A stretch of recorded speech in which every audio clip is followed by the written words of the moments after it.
So Lewis says it's visible and the size like your cam.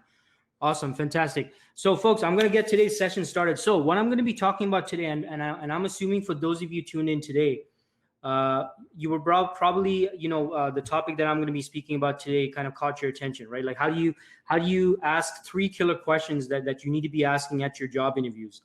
And the reason why I felt this was very important is, and I'm going to get into a bit about myself shortly, is it's very important, folks, to ask good questions at your interviews, right? I mean, everybody tells job seekers, right? Always prepare questions. Always prepare good questions, strong questions, strategic questions. Everyone keeps telling all the job seekers out there, prepare questions, but there's very little knowledge and information out there in terms of what kind of questions to ask and what are some good strategic questions. Because ultimately, folks, at the end of the day, an interview conversation is a business conversation. I want all of you folks tuning in to understand the importance of that and prepare good questions that you need to be asking at your interviews. So quick welcome to everyone. I see people are starting to trickle in here. So I guess we'll regardless get it started. It is 1:25. So we have people starting to trickle in. But in any case, welcome to everyone who started to tune in. So I'm going to get this thing started, folks. And again, my presentation today is 3 killer questions you need to be asking at your job interviews to get a real conversation going. I want you to cut through all the noise and have the real discussion about what the hiring team's looking for, what the sense of urgency is, and all that important stuff that allows you to really customize and cater your responses and the remainder of the conversation in your favor and really hit the nail on the head, right? So for those of you who don't know me, my name is Dean Kulaweera. So I'm an IT recruiter turned IT job search coach. If you want more information about myself, my website is right there at the bottom there. I will put it in the comments later on. But again, welcome to everyone tuning in. I got Jesse confirms everything's looking good. Awesome. Appreciate that, Jesse. Welcome to Stephen, Lauren, Juanita as well. Welcome to the presentation. So real quick about myself, folks, before I get the presentation started. So I come from a background in IT recruitment. So I've been working in IT recruitment for 8+ years in the staffing industry, specifically for staffing agencies. Like I've always worked at IT staffing agencies. I've been posting job search tips since 2016 on social media, LinkedIn, Facebook, YouTube, Instagram. I'm trying to step my game up on TikTok. I'm not really successful right now, but I hope to get better at TikTok as well. But my most significant following and most significant audience is definitely on LinkedIn, where I've built a following of over 27,000 plus followers. And by the way, definitely make sure you connect with me or feel free to follow me on LinkedIn. I will post the links shortly, but would love to connect with all of you. I put out a lot of great content on LinkedIn and also the other platforms, but definitely on LinkedIn, where I'm always sharing job search tips and advice in the form of posts, videos, and all that. And I've recruited for a variety of organizations ranging from startups to large multinational organizations. I've been in recruitment cycles and negotiations with a variety of stakeholders from HR all the way up to C-level executives and founders and business owners. And what I'm sharing with you today, and the reason why I mention all of that, folks, is what I'm sharing with you today is based on what I've learned working on the front lines as a recruiter, being involved in hundreds and hundreds of recruitment cycles, interviewing IT professionals. And I know most of you are IT professionals, but if there happens to be a few of you who are non-IT, today's session will definitely still be relevant because I'm going to be talking about things you can ask regardless of your field. But I wanted to stress my background because, again, what I'm going to be speaking about today is based on my experience as a recruiter. The 3 killer questions I'm going to be sharing are, both questions I have used as a recruiter when I'm in conversation with the various stakeholders in a hiring process and I'm qualifying the opportunity, making sure how real it is, and having that strategic discussion. And secondly, these are questions I myself have used as a job seeker in the past. So I wanted to share with you something practical, something you can take away, something that's not leaving you in mystery or trying to scratch your head and figure out, what exactly you got to do. These are 3 questions I'm going to be sharing with you. So make sure you're taking notes, everyone, especially when I'm talking about these 3 questions, because I want all of you to start implementing that right away. I'm not here to just pump you up and motivate you, during the current times we're in. Obviously, we are in some trying times. What I wanted to leave all of you with today is something practical you can put into use and get yourself some immediate wins, or put yourself in a position where you can win at your interview conversation. So just wanted to give a heads up to everyone. I see some more people tuning in. Shout out to Amir, Jasleen, Ayodeji, and I think I missed another name, but shout out to everyone tuning in. And definitely make sure you introduce yourself in the comments, folks. And as we're going along, feel free to put your questions in the comments. I'll be addressing the questions at the end of the session, so that and I'll definitely do my best to get to everyone's questions. Let's get right into it. Now, before I begin, I did want to invite everyone to a free workshop I'm hosting on best practices for job interviews, and that's coming up actually this week, Thursday. Again, it's a free workshop. You're all welcome to join and sign up and register. And I'll be covering best practices from pre-interview all the way to post-interview and follow-up. I'll be talking about interview preparation, assumptions you need to make when preparing, exercising more control and increased confidence at your interviews, how to best prepare for questions you'll be getting asked, and much more. And again, it's going to be this week, Thursday, October 1st, folks, at 10 a.m. Eastern time zone. You can register free. That's the link to my website. I'll post another link right now, actually, in the comments, so that all those of you interested can certainly sign up. Again, it's a free workshop, and would love to see all of you folks there as well. So let me just put that real quick in the comments. So those of you who want to sign up, you're struggling in your interviews, you want to sign up, you're most welcome to. So I put that in the comments. Make sure you check that out, folks. All right. So that being said, what I first wanted to talk about, before I get to the three questions, and I'm going to get to the three questions shortly, but what I first wanted to do, and my strategy in presenting this topic to you guys, is to first get you in the right mindset. Because a lot of job seekers, in my experience as a recruiter, as someone recruiting for, primarily in IT, for IT professionals, the first hurdle I usually have to take as a recruiter when I'm preparing my candidates, when I'm representing a candidate for a position, I'm trying to put them in a position to best win at their interviews. The first, coaching I got to do as a recruiter is a change in mindset. So what I want to first do is set the foundation here. So all of you need to know a very important key shift in your mindset. Now, most candidates, when preparing for their interviews, believe the purpose of the interview is to talk about themselves, right? Talk about yourself, your accomplishments, those standout projects, your certifications, especially the really difficult certifications, educational qualifications, and maybe events you've been at or attended, maybe the type of companies and organizations you were working at. That's usually, and again, this is based on my experience as a recruiter, a lot of individuals, that's the focus. It's like, okay, I got to go in, I got to pitch myself, I got to present myself, I got to impress them. And, that's the whole point of the interview. That's what I'm going to be doing, right? So, and look, if you're feeling that way, that's certainly fine, right? But what I want to argue for today is, and kind of setting the foundation, is all of those are certainly important, right? Preparing to make a good impression, to impress them, to prepare your presentation, your pitch, and all that stuff, talk about your accomplishments and all that, definitely important, folks. I'm not saying that's not important. But the shift that needs to occur is that what I want all of you to understand is the key purpose of the interview from the organization's standpoint is to find out how you as a candidate can help them, right? Now, this is a very important mental, I could even argue a kind of a subconscious shift. Because when you're interviewing, right, when you're going for the interview, when you're conducting your job search, you're thinking about things from the perspective of a job seeker, and that's where the disconnect usually happens. And why at a lot of interviews there's kind of this disconnect and this mystery between job seekers and organizations, right? The organizations are like, oh, I can never find the right people. I can never find people that can help us out with this. And on the job seeker side, it's no matter how well I present myself, I prepare. I spoke about my projects. I got all these certifications, all these educational qualifications. Nothing seems to be happening. Nothing seems to be working out. Well, it's because of this key disconnect here, folks, because there's a difference in perspective. The organization is looking for someone who can help them, right? And I'm going to get to this shortly in more detail, but that's the organization's perspective. Your perspective as a job seeker is you're looking for a job. You're looking for a great workplace, a great work environment, great culture, great coworkers. All very important, by the way. I'm not saying, not discrediting any of that, folks. All of that is extremely important. But I need you to kind of make this adjustment and kind of look at things from the organization's perspective, so you put yourself in a better position to win, right? Now, everything else is icing on the cake, right? The core thing here is they're trying to find out who can help them with some problem or some project that they're working on. Everything else is icing on the cake. So what I mean by everything else is icing on the cake is, hey, if you're friendly, you're funny, you got a great personality, you're a team fit, you're a cultural fit. They feel you're going to blend in well with the existing team.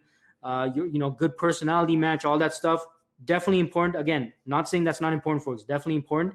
But my point is, if that core thing is not communicated, and that core thing being whether or not you can help them with the problem that they have, if that's not met, if you're not able to convey that, nothing else is going to matter, or everything else is going to be much less important. That's the point I'm trying to make. So 2 key things to keep in mind at your interviews, folks, is look, number 1, context. Why are you really there? So why are you really there? I'm going to get into that in more detail in the next slide. But why you're really there, that's the first thing you need to understand about your interviews, right? In terms of your mindset. Number 2 is relevance, the relevance of what you talk about. Now, you could have a lot of very impressive, great accomplishments, achievements, and certifications and all this stuff. But what's important is the relevance. And I want all of you, if you're taking notes, to really write this down is, am I being relevant in the conversation at the interview? Because the interview is not just an interview, it's a conversation. How relevant are you in the conversation? How relevant is the information you're sharing, the projects you're talking about? Context and relevance, folks. Context, relevance, context, relevance, context, relevance. I need you to keep that in mind constantly during your interviews and when you're preparing for your interviews. Now, some interview theory. Again, I'm going to expand on some interview theory, and then I'm going to get into the 3 questions. So, don't get impatient. I'm going to get into the 3 questions shortly, but I want to set some foundation real quick as well, so that you understand the importance of asking these questions. Now, organizations are not looking for job seekers, folks, right? This is I already kind of touched on that on the previous slide, but this is the key disconnect. Organizations are not looking for job seekers. Organizations are looking for people to help them solve problems. That's what the organization is looking for. And this is, again, the source of that big disconnect, right? Between, organizations and job seekers and people looking for work. You as a job seeker, you're obviously, you want to find a place that's, fun to work at. You can learn new things. You can pick up on some tools or technologies or frameworks, or maybe they offer training. It's a fun environment. It's a team environment. It's agile. Whatever the criteria is, right? You're looking at it from the standpoint of a job seeker, which, again, still very important.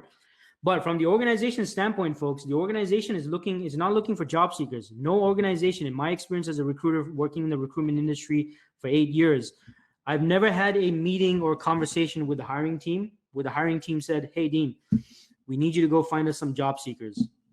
Never heard that, folks. I've never heard any hiring manager or hiring team say that. What I have heard, though, the language I have heard, however, is, "Dean, we got such and such problem, or we got such and such project going on. We need you to find us XYZ individuals to help us with this project or solve this problem." Now, this is very important for you folks to understand this difference in perspective, right? Remember, if you're taking notes, you want to write this down. Organizations are not looking for job seekers. Organizations are looking for people to help solve problems. That's the key mindset shift you got to take and understand about interviews. So here's the logic you need to keep in mind, right? For those of you who might be kind of confused as to what I'm getting at. Number 1, organization has a problem, right? They have some kind of a problem, some project going on, and even the project, there's some problem connected to it. They need something resolved. They need some coding done, some application finished, some transformation project done, whatever the case is, whatever the scenario is, right? Number 1, the organization has a problem. Number 2, the problem requires a certain skill set to get to a resolution, right? That's number 2. Number 3 is you, the job seeker, right, have the skill set and the ability to solve the problem, right? The next thing is the organization, therefore, based on the previous point, therefore wants to meet with you to determine if you're the best investment, right? Investment meaning the salary, the rate, the benefits package, all that stuff they want to invest in an individual to resolve the problem among other competing candidates, right? And then finally, you or someone else are hired to solve the problem. So the point I'm trying to make here, folks, is the hiring need here revolves around the organization's need to solve a problem, not based on your need for a job, right? Now, a lot of people might not like, how I'm saying that. It can sound pretty harsh or whatnot. But look, what I want all of you to do is be equipped with a realistic outlook on how hiring works and what the real motivation is in the interview conversation. So, hey, if I gotta, kind of make you feel uncomfortable to kind of confront the truth here, folks, I'm fine with that. I want to make sure that all of you are equipped with a realistic mindset when you're approaching your job search. So keep that in mind. The fundamental purpose of the interview, the hiring process, is so that the organization can find someone that can help them solve a problem. And the problem is significant enough that they're willing to set aside a budget or invest in someone to come in and solve that problem. So always keep that in mind. So the interview is actually about the organization's problem and your ability to solve the problem. Very key to understand. So and which brings me to the importance of these questions, right? Getting a stronger understanding of the problem as early on as possible. As early on as possible. I'm going to repeat that because it's very important to understand this. Getting a stronger understanding of the problem, right, as early on as possible will allow you to highlight the most relevant aspects of your background. And this is why I wanted to go over this interview kind of fundamentals and theory and all that, because I wanted to get to this point. If you do not have an understanding, folks, of the problem the organization is trying to solve, your interviews are going to continue feeling like some kind of a mystery or some random event where, some of them like you, some of them don't. You're never sure why. You don't know what to highlight, and if you had that knowledge about what they liked about you or why you captured their attention, that's going to put you in a stronger position to better present yourself and further enhance your future presentations, right? And your future meetings if there's multiple interviews in the process. So don't underestimate the importance of that. And that's what I wanted to help you with, again, by laying this foundation and getting into today's session. So again, you're not a job seeker, folks. You're not a job seeker. Throughout your job search and in preparing for your job interviews, always remember this. You're not a job seeker. You're a solution provider. You're a problem solver. You are there in the interview seat to find out or to probe, to discover, to investigate what the problem is and show them how you can potentially help them with that problem and bring that problem to a resolution. So without understanding this key difference, the questions I'm about to be sharing with you and whether or not you'll apply them will not make sense, right? So hopefully all of you understood what I was getting at for the presentation so far. Before I get into the questions, which I'm going to get into, I believe, in the next slide. But this is why it's extremely important, that mental shift and understanding the purpose of the interviews. So always keep that in mind, folks. They're not looking for job seekers. They're looking for a solution provider, for a problem solver who's going to really demonstrate to them that they, one, understand the problem, right, what the organization's problem is, and two, showing them how they're going to bring about a resolution and bring that problem to a close so that the organization can make sense of the investment being the salary, the rate, the benefits package, the compensation package, whatever that whole thing is. So you're there, folks. At the interview, you're there to probe, investigate, discover the key aspects of the problem they want you to solve. And when you know that, and as early on as possible, right, you'll know exactly how to sell them on why you're the ideal candidate, why you're the person that they need to consider because you have put in the most effort into understanding what the problem is that they're having, and then highlighting the most relevant aspects of your background in regards to whether or not you can bring a resolution to the problem and how you're going to do it, and helping them make sense of that investment that they want to make in you or in a viable candidate for the position. All right, so at your interviews, take off your job seeker hat. I don't want you thinking as a job seeker. I don't want you to think like a job seeker. I want you to take off the job seeker hat, put on your problem solver hat, put on your solution provider hat. And that's the standpoint and that's the perspective I want you to take throughout the interview conversation. You're there to investigate, understand the problem the organization needs you to solve so that you can deliver a presentation and run through of your experience that is most fitting and relevant to the business conversation taking place. That's extremely key, folks. And in order to accomplish the above, you have to have a strong understanding of what the problem is so that you can ask those good questions, right? And throughout the conversation, by the way, this is not something, by the way, folks, where that you leave everything off to the end. What I'm going to be arguing for is you need to be asking good questions throughout your conversation. Not all interview questions need to be left off until the very end. Because especially the questions I'm going to be sharing with you today, the 3 questions, if you ask them at the end, they're not going to be effective. It's going to be a complete waste of time. It's going to be irrelevant. You should not even bother asking these questions. Right? And if you ask all, and yeah, I already kind of covered this. If you ask all your questions at the end, it will be too late. You can't do your discovery, your probing, your investigation just at the end of the interview. You need to be asking questions throughout the conversation so you're understanding the problem as you're going along. And by doing that, you're able to pivot and make those adjustments that allow you to better, position yourself as the prime candidate for the position. So question number 1, getting right into it, right? Why are you looking to hire for this position at this time? If you're taking notes, you definitely want to write this down. Why are you looking to hire for this position at this time? Now, those of you watching might be like, okay, this is a pretty obvious question. Like, why would what's the big deal with this? As a recruiter, folks, this is probably one of the most important questions a recruiter asks the organizations when we're recruiting.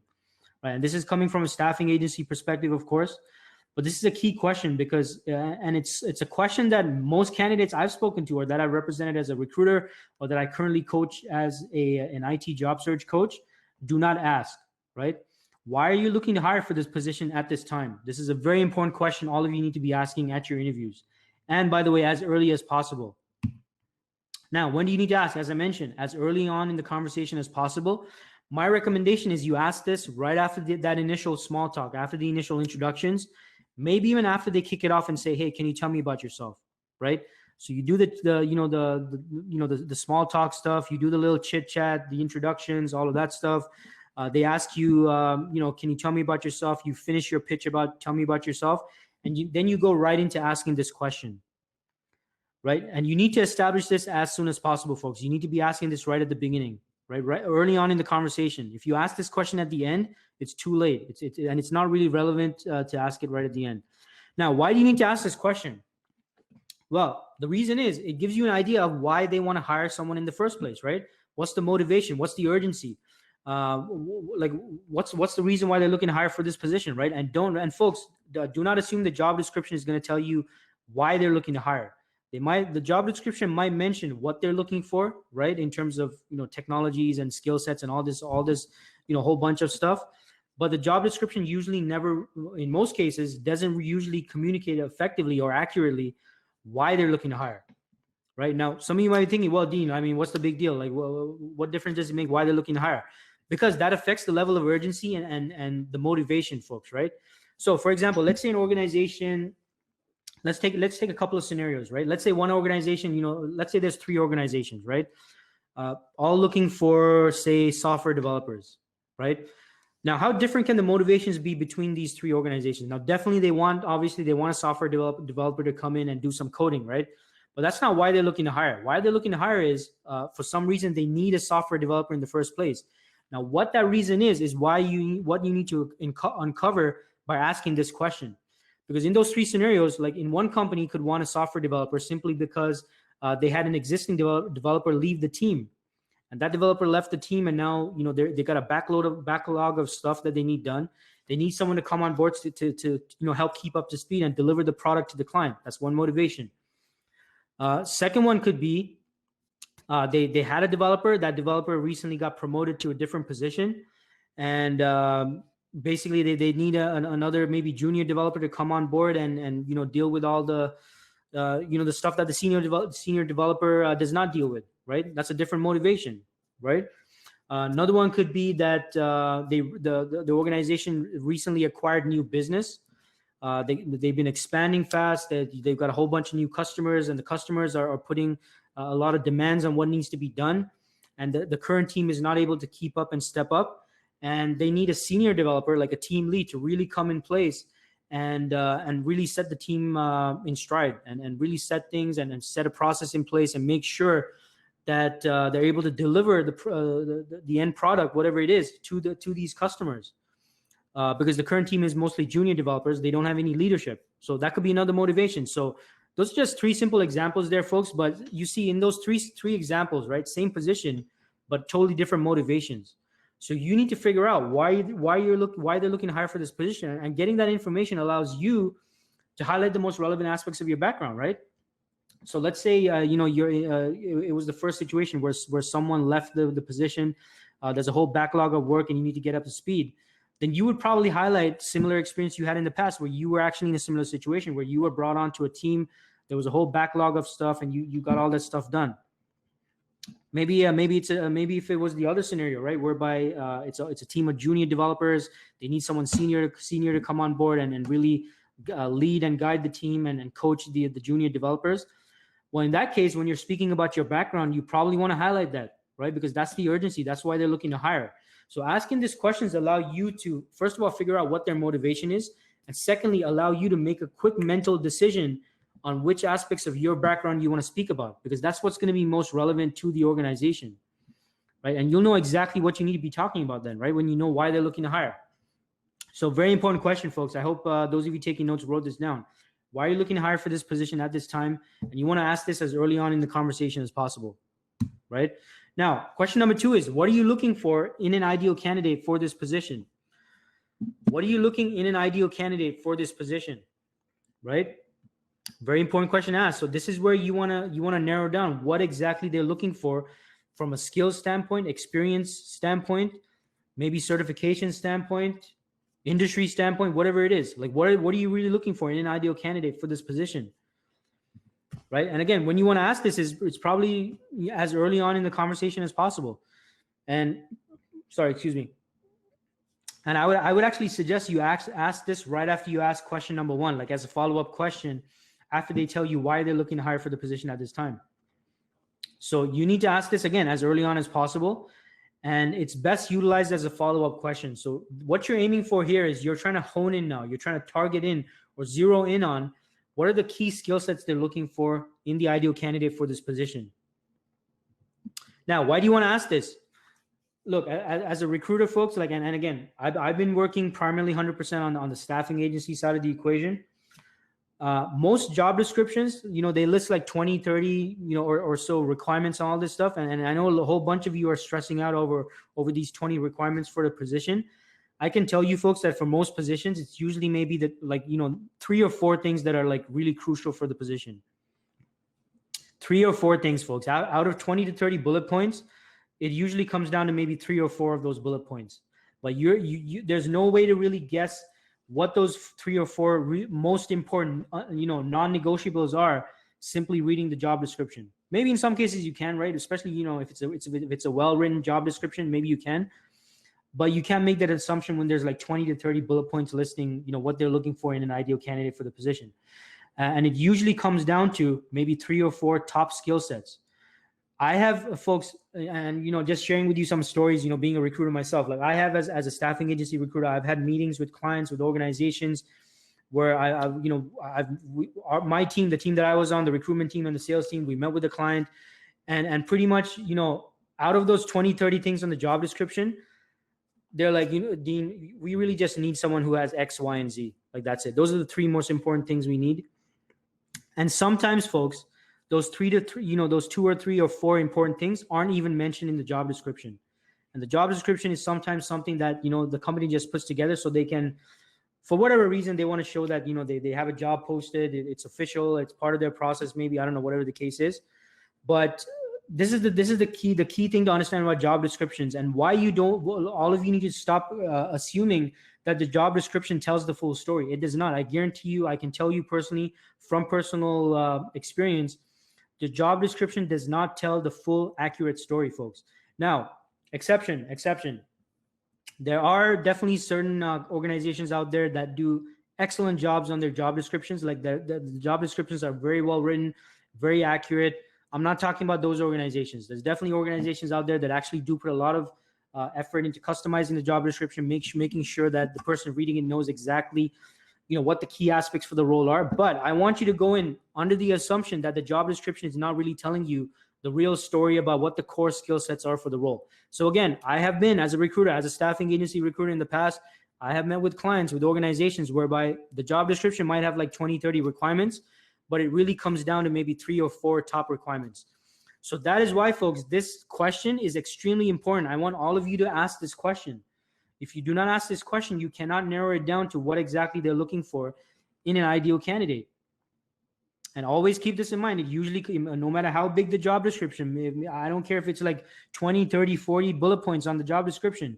It usually comes down to a handful of requirements that are non-negotiables, right? So you want to ask this question, what are you looking for? What are you looking in an ideal candidate for this position, right? So this question, asking this question allows you to open up the discussion in regards to what really is the real story, like what's really important to the organization. Because it's not, I guarantee it's not all 20, 30, or 40 bullet points. I guarantee that, folks. But I want you to figure out what exactly is important, right? What are those top 2, 3, 4, or maybe 5 skill sets that are non-negotiable? So I need you to ask this question so you can figure that out and you can focus the rest of the discussion in terms of your experience, your skill sets, your projects. When you're talking about your stuff, I want you to focus and highlight those 3, 4, 5 skill sets. That's most important to them. Because it's close to impossible, folks, to guess out of 20, 30, 40 requirements listed on the job description as to what the exact what those top 3, 4, 5 skill sets are, right? So just keep that in mind. So going on to the next point here. So the third question, right? Question number 3. And this is a very important question. What do you need the ideal candidate in this position to accomplish within the first 30 days, 60 days, 90 days, whatever you want? You can ask whatever. I suggest start off with the first 30 days. Ask them about the first 30 days. And as the conversation goes, you can definitely ask them follow-up questions like, what are the expectations within the first 90 days or first quarter or second quarter, third, fourth, first year maybe, right? But the point is, I want you to ask this question, because what I want you to accomplish by asking this question is, I want you to see what the immediate urgent needs are for the organization. And again, that's another one of those things that are not clearly defined in the job description, right? So you need to make sure, folks, you get an idea of, right? Okay, so you already asked question number 1, you figured out, why they're looking to hire. You asked question number 2, you figured out what they're looking for in an ideal candidate. Now, question number 3 is, what do you need this person, right? Potentially me, to come on in this role and accomplish within the first 30 days. And the reason you want to ask this, it gives you an idea of what the immediate or urgent needs are in relation to this position. And that's going to give you an idea of where the project is at, what stage they're at, what are the primary problems they're currently dealing with. And because of those primary problems, they need X, Y, and Z accomplished within the first 30 days. Now, when to ask? Now, you want to ask this question after a discussion has taken place regarding the project, right? Maybe they provide you with more information about the project, what's the details of the project. They've let you know about what the key skill sets are, what they need done, and all that stuff.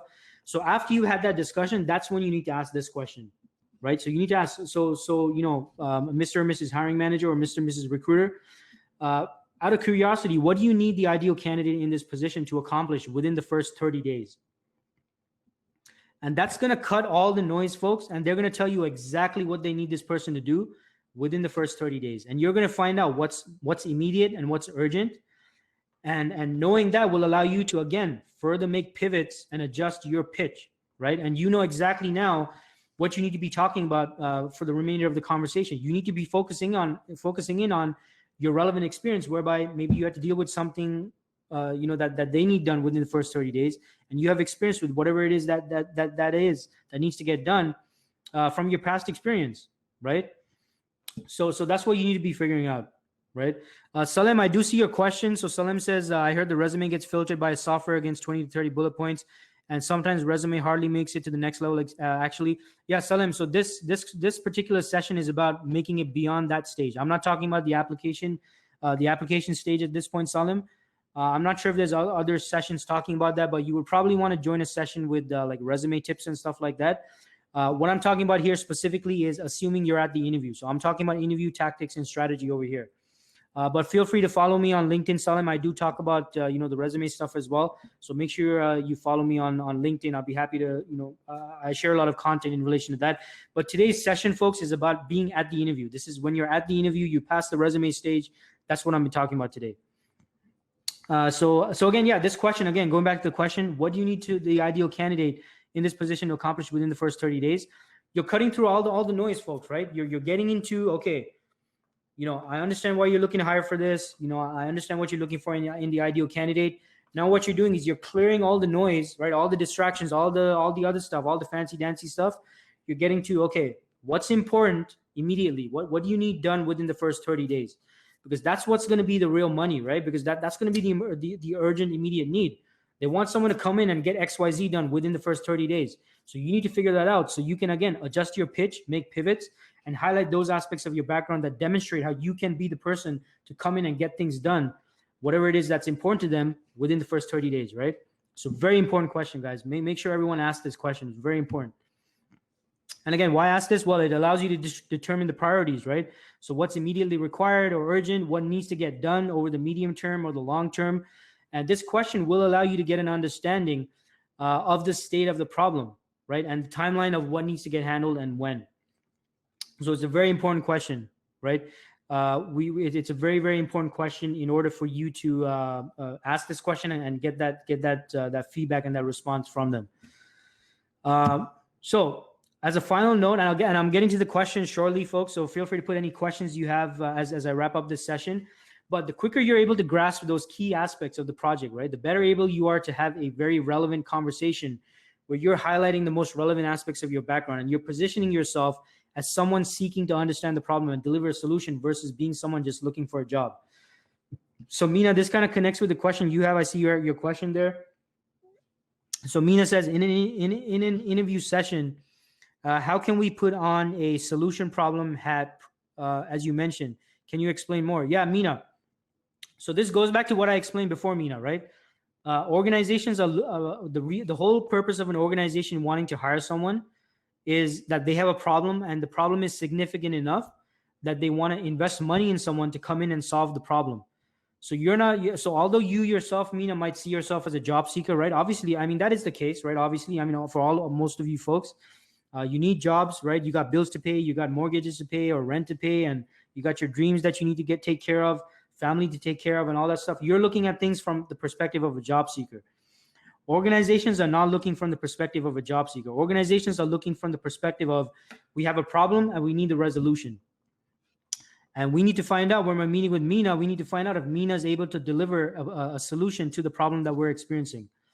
So that's kind of the mental shift you got to make, Mina, right? Like, and my point here is, all of you are definitely job seekers. Like, I understand you're all looking for jobs, but that's not what the organization is not.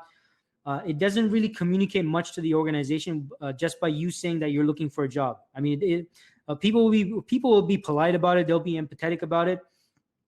I'm not here to sugarcoat things, folks. I'm not here to sugarcoat anything. And if this offends anyone, my apologies. But I'm trying to set realistic expectations for all of you.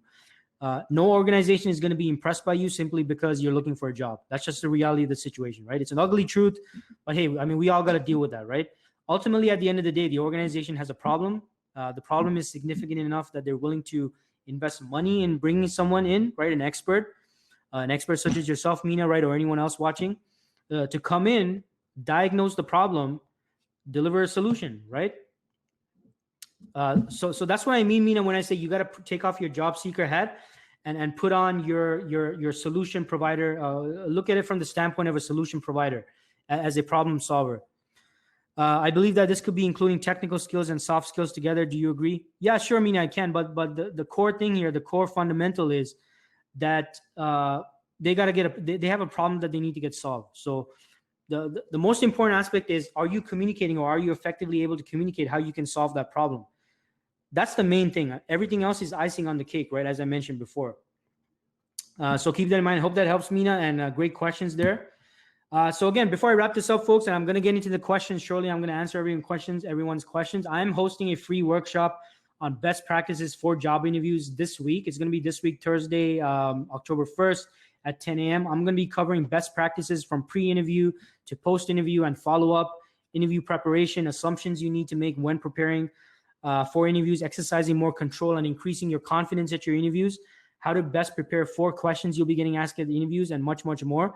Again, it's a free workshop. I'm going to post a link in the comments again for those of you who want to sign up. Definitely a workshop you don't want to miss.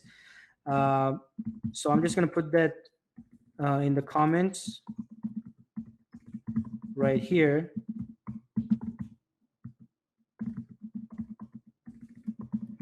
And would love to see all of you there. Make sure you sign up. I'd be happy to see all of you there. It's going to be a jam-packed session. A lot of great information I'm going to be sharing, again, from the perspective of a recruiter, right? Someone who has constantly been in recruitment cycles over and over and over again, hundreds and hundreds of recruitment cycles. So definitely hope to see all of you there. For those of you who want the PDF version of this presentation, this is actually based off of an ebook I created. It's a very brief, quick ebook. If you don't already have it, you can actually download a free copy. I'll share the link for that as well in the comments. For those of you who want to download, a copy of this presentation, or a copy of what was covered in this presentation. So I'll put that in the comments as well.